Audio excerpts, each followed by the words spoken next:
I want to share with you a wonderful little article by Thomas Sowell, and I'll include the link to the article in the bar, whatever it is, the bottom bar, top bar, side bar, whatever.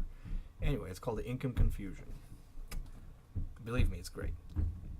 Income confusion. Anyone who follows the media has probably heard many times that the rich are getting richer, the poor are getting poorer, and incomes of the population in general are stagnating. Moreover, those who say such things can produce many statistics, including data from the Census Bureau, which seem to indicate that. On the other hand, income tax data recently released by the Internal Revenue Service seem to show the exact opposite. People in the bottom fifth of the income tax filers in 1996 had their incomes increase by 91% by 2005. The top 1%, the rich, who are supposed to be monopolizing the money according to the left, saw their incomes decline by a whopping 26%. Meanwhile, the average taxpayer's real income increased by 24% between 1996 and 2005. How can this all be? How can official statistics from different agencies of the same government, the Census Bureau and the IRS, lead to such radically different conclusions? There are wildcards in such data that need to be kept in mind when you hear income statistics thrown around, especially when they're thrown around by people who are trying to prove something for their political purposes. One of these wildcards is that most Americans do not stay in the same income bracket throughout their lives. Millions of people move from one bracket to another in just a few years. What that means, statistically, is that comparing the top income bracket with the bottom income bracket over a period of years tells you nothing about what is happening to the actual flesh and blood human beings who are moving between brackets during those years. That is why the IRS data, which is for people 25 years and older, and which follow the same individuals over time, find those in the bottom 20% of income tax filers almost doubling their income in a decade. That is why they're no longer in the same bracket. That is also why the share of income going to the bottom 20% bracket can be going down, as the Census Bureau data show, while the income going to the people who began the decade in that bracket is going up by large amounts. Unfortunately, since most income statistics, including those from the Census Bureau, do not follow individuals over time. The IRS does that, so does a study at the University of Michigan, but they are exceptions rather than the rule. Following trends among income brackets over the years creates the illusion of following people over time. But the only way to follow people is to follow people. Another wild card in income statistics is that many such statistics are about households or families whose sizes vary over time, vary between one racial or ethnic group and another, and vary between one income bracket and another. That is why household or family income can remain virtually unchanged for decades, while per capita income is going up by very large amounts. The number of people per household and per family is declining. Differences in the number of people per household from one ethnic group to another is why Hispanics have higher household incomes than blacks, while blacks have higher individual incomes than Hispanics.